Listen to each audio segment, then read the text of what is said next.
Kamusta yung game kanina? Mahirap ba? No.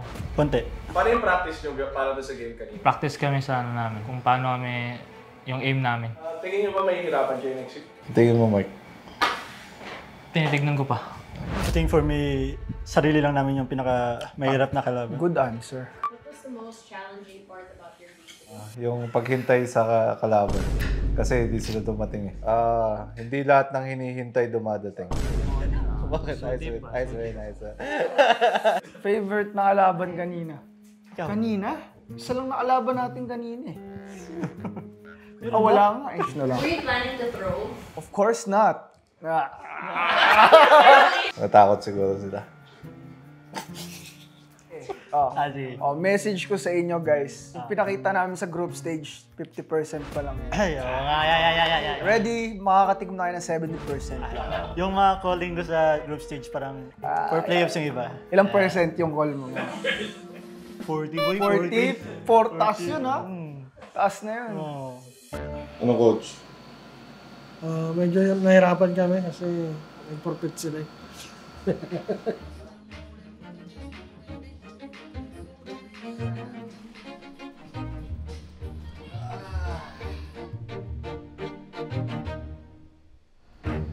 For your guidance once again. In Jesus' name. Amen. Another day, another game day. So same lang lahat. Focus tayo sa team play, teamwork. Pero pakita din natin kung ano yung lakas natin. Huwag tayo nang ilig dyan. Sino yun? Bigat na yun, Away on 3! 1, 2, 3! Yan, huwag yung video na yan. Papalitok t-shirt. Good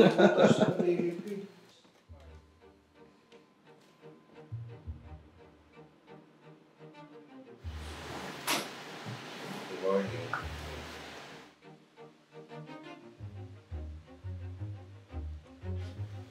Mabowl ka pala. Ano yan? Para easy. No need fork.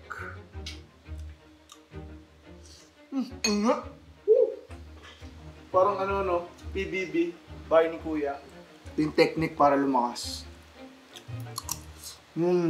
Oh. Smile ka muna. Smile ka muna. Ano plano natin?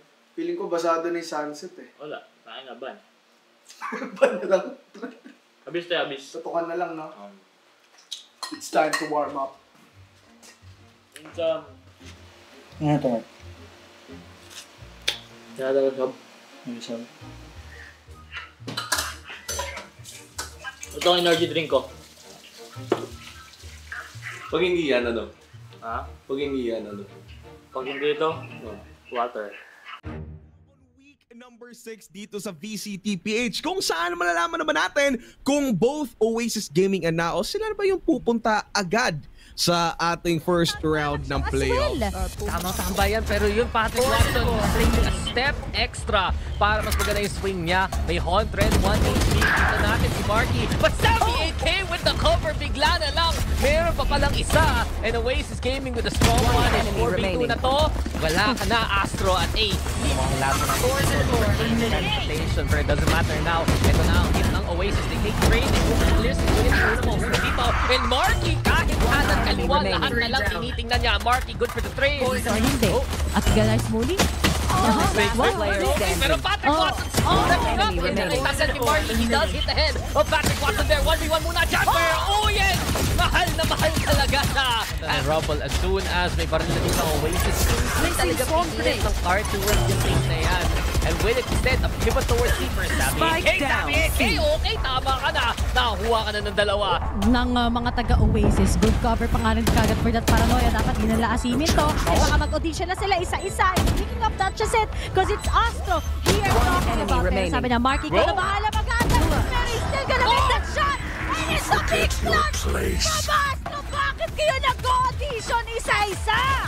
Konting hibla na lang sa kanya and it will be over. Pero Dubstep nandyan para magbantay lamang, magpumuha ng mga fights. Pero he's gonna lose it. Oh, he's not gonna lose it. Pero low on HP sila. Sabi niya ngayon pa-defuse na lang agad. Ako tatakas ko yun. Ichi solo. And now will be able to get that 3 kills. Solo nandyan rin nakatambay. Pero ito nasa lisi muna. Hindi nila alam na magkatabi lang sila. Ito na, walking in. Huling-huli si Uyan dyan. 3K for Kelly here. Showstopper gonna be online. Secure the round. Ito na, pinadala. And Oasis Gaming, they'll get their 7. Alam, masaspot na nga lang din kagad na hihintay na lang siya kagad. Ayun, ayun, hello! Hello! Uy, uy, uy!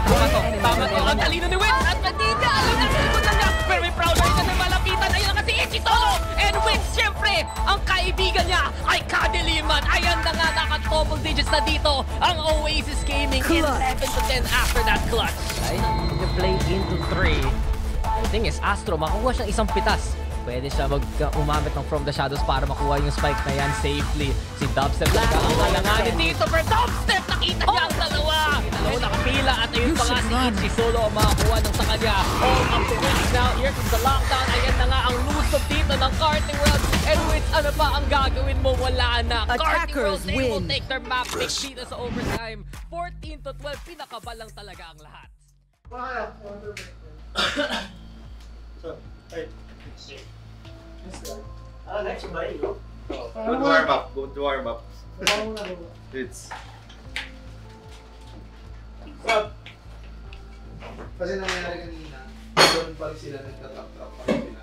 Try natin gamitin yung mga nag-cooldown na litigin natin. Tumining lang talaga lahat ng tablet.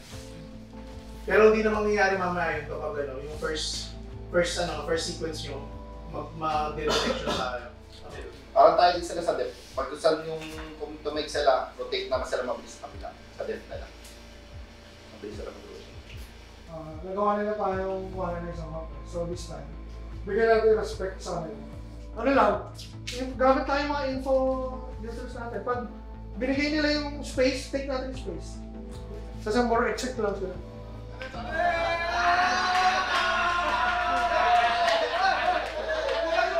Carty World, Oasis, at ito na yung Carty World, diba? May bago sila up ahead and knowing to si Astro, mainit siya bagay na bagay sa kanya ngayon. That first map, and speaking of dire-diretso na nga sila dito sa may side. But Sammy 8K, handa para kay Patrick Watson, si Johnny Boy na pag-goals ng goals. At mukhang may sumpa yung ghost na yan. Dalawa na natag na si Astro, mawawala na yung smoke. At ayan na yung flash na naman. Here comes the swing, Sammy with the 3, and Oasis Gaming, malinis na malinis. Bago sa kanila to. And speaking of hindi na bago, buha lang kagad ako. Nakakuha pa rin sila na kiss. Akala ko it's very need to be. Masakit ang kagat yan kay Witz, pero nakaka-play pa nga siya into the elbow. And watch out, Kuka, nahuli na nga si Marky dyan. At yung sinasabi natin, diba, ilang beses na naipit ang Oasis. And Neural Theft gonna be into play. Si Astro lulusog na nga dito, pero si Witz panalo na naman sa second angle niya sa repeat dun sa elbow. Here comes Savvy on the board. 4v2 na nga pala. Get si Witz. Puro panalo, hitting the jackpot into the round. Puro Witz, puro na lang sa kanya. Sa Oasis, but let's not forget Patrick Watson is right behind there. Kaya hindi na rin kagad siya magpapakitas. Pero right behind, guys. One enemy remaining. Nawawala sila ngayon and it's all up to Savvy and still won that against Shiny Boy. But the good thing is, kahit pa para pinapadali na nga at aware na sila kung saan siya manggagaling. And speaking of that, who's got this step up? Yung cross mismo, ayun pa nga yung paint shells. And Ichi Solo kailangan play inside the structure. Taga ng camera ray. Ito na nga, nakakulit pa siya si isa. Neural Theft para may parting gift dito. Ayan yung swing galing kay Uyan. Pero Karting World nakipaglaban na malapitan. Natira na lang si Patrick Watson na 2v1. Pero syempre, respeto talaga ang Oasis. Alam naman natin sa mga ganitong moments, hindi na nila aasimin yung player talaga na may magandang ginagawa. And speaking of Dubstep, they'll take him down. And it's a match point sa Oasis. Nakakapit si Pelias at the same time. At may pagburado na nga kagad on that orbital set. Walang kills, pero space making is up there.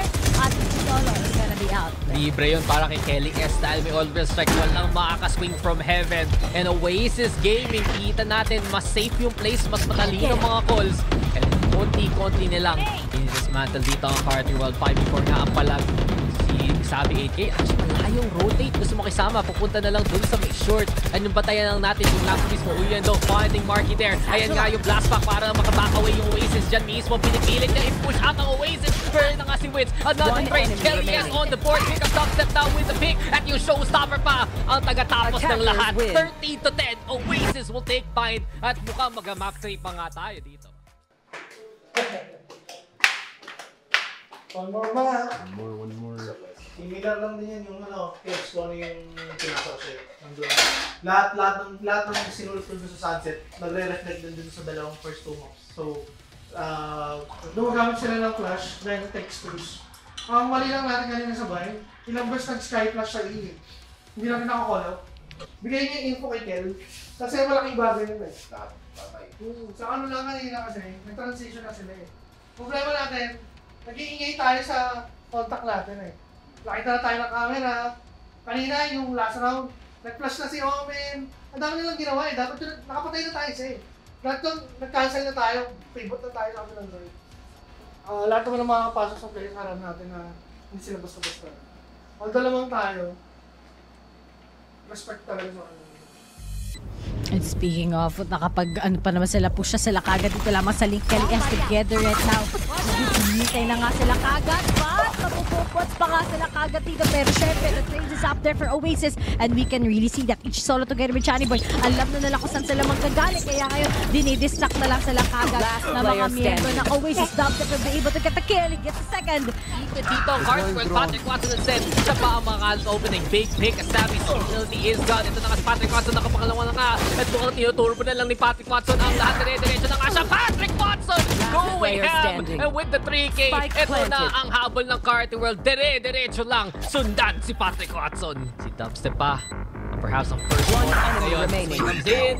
Masyadong shallow and Itchy solo instead. Puro triple here so far. Wits don't find them both! At yun lang, isang spray. Patay ang lahat. O 4v3 pa nga to. Hunter's Fury na lang ang palag. Marky getting tagged onto Astro now. He gets another hit going for Chani Boy still with the kill. 3v2 pa nga to, Ray.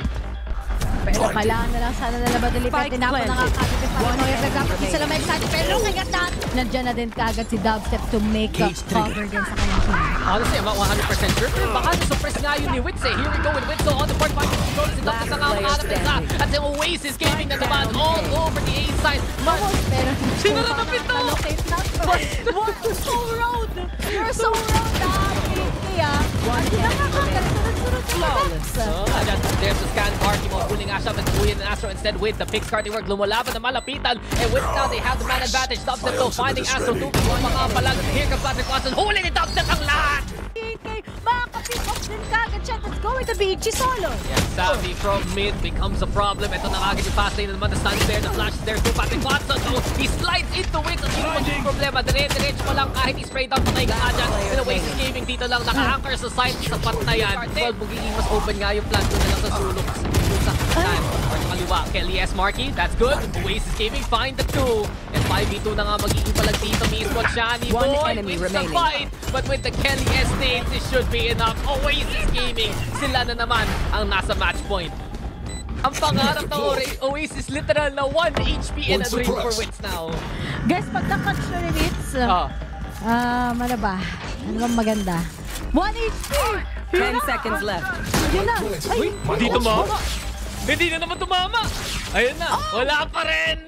At may null ka man siya pero walang taga-rest, so hindi pa rin tutulong yan, Ray. Yan, Astro. Kahit hingahan mo lang kalaban, gano'n lang. Makain na si Wits, pero Wits! Kinaya pa rin! 3K so far, Astro inside the smoke. He's already sticking the defuse. Halfway done, Wits nagsispray! Nag-reload! Attack dito sa 2v2 na nga to! Pero yun na nga yung double up ng Oasis. Patrick Watson playing with time here. Ayan si Savvy and si Marky. At mga dinidefuse na nga ni Marky yan. Savvy 8K being distraction. Patrick Watson sinayawan lang ang kalaban. Ito na siya! Hindi pa kakasot ang kuha. Saktan sila kailangan. Ayun na! Enemy remaining. Magiging winnable pa nga to! Last player standing. Oasis if ever! 1v1 pa nga ba to? Kaya pa makakasal ni Marky? Just sticking with it. Pero nga lang yung Chani Boy we are talking about. Hinahabol niya si Marky. Nahap na nga na to kagad. Pero Marky, hit pa din din! Don't worry, you're with me. It might be too late pero making spaces pa rin ang Cartwell. Pero alam na kagad kung saan sila magagaling at tumama nga din kahit papano. Patrick Watson pero siya na lang kagad at Spike down B. Makakapas na to dahil wala sa kanyang spike. At pero mahirap na nga to, Ray. 43 HP, tatlo pa ang kalaban. You need a miracle to win this! Nga lang may call na kagad para lamang sa Rolling Thunder. Okay, may natamaan kahit papano. Pero nga lang on this spike. Si Wits na ang una together with Spike down A. Together with Astro na lang kagad. Ang titira. Pero nga lang nasa kanilang spike. Dapat hindi siya na magkasing gamit sa moment na to. And speaking of, si Patrick Watson, marami pang chances to para sa Carty World. Nakita na natin ito kanina, diba? Nakabawi pa rin yung Carty World sa lagay na to. 4v3. Pero Patrick Watson, kita natin ang lahat. 5 bullets to left in the chamber. Kahit kinikintab yung Vandal niya, solo pulado na rin. And this is Oasis Gaming setting up on market. Marky with 1. Johnny Boy, there's the face. Si Patrick Watson naghahanap ng konting angle. Shorty na nga ang lilipas nga niya dyan. Pero konti na lang nakasa na bala. Aftershocks can be there. The swing comes on in. Natag na nga siya ni Savvy 8K. And Oasis Gaming, they have done it. Nanalo na rin sa series ng 2-1. Sila ang top seed ng VCTPH. Ay, nasabihin ako. Hindi! Gago! Ayaw mo talaga malis! Gago, kuha nga akong baril. Wala Wala, hindi ko nga alam. Sabi ko wala na! Tayo na, di ba, umikot ka. Punta City, tapos pumunta ka na sa site. Sabi ko, bimin ka na. Sabi mo, parang, Oo nga. ayaw malis! Sabi ko, nakakanuhin, gago. Dapat, alam niyo na Matic, nakita niyo si Fade. Alam niyo na trap Talaga respect talaga minsan din sa kanila.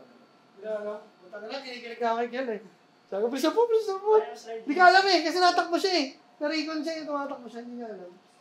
Buti nga, natanay ko sa bubay. Ano siya mag-ibong? Talaga kay JB ako nag-gana Sagot, naipit na si JB. Parang na-double stun lang din yun, na-stun ka lang. Hindi ka na-stun Saan? Si Sab lang. Hindi. Uy, buti na patay ko si Oo nga, Pero siya lang, okay naman na trade niya maaari. Pilit yung reaction niya, hindi siya nag-spray agad. Parang, hindi ka spray. Ayun, Happy! Long time! Congrats sa pag-graduate a long time ago. Been watching you since the collegiate days. And nandito ka na. Still proving that you're pretty strong. Kasama ko si Vilis Rico. Meron kami mga katanungan from the series alone or all throughout the journey. First question muna, like how do you cope up with this kind of OTs man? Super long games. Paano yung conditioning nyo sa ganito? I guess, we didn't give up lang. Parang we knew we were the better team. We were just losing because of our errors. But we knew we were gonna beat them. You just had to play the right way. Wow! Ooh. Confident kami. Pero di pwede maging mayabang. Humble lang. I love it! Shoutouts to Oasis family, everyone supporting us, all the fans, our boss, Ate Ara, Ate Clara. To my team, we're improving a lot day by day. And to my girlfriend who supports me every day, to my family, and to Patrick Watson, nice try. Bawi ka na lang next game. Man, I love that energy! I mean, he's rising naman, may potential. Pero wala, tinashock lang kami last. Oh yeah! Alright, very dun pala galing yun. Alright, maraming salamat, Happy 8K. Again, congratulations on that very, very tiring win, but they still got it at the very end. Congratulations again, Oasis. Thank you guys. Thank you. Congrats! Good luck na lang. Wow! Grabe yun. Tapos nakalaban.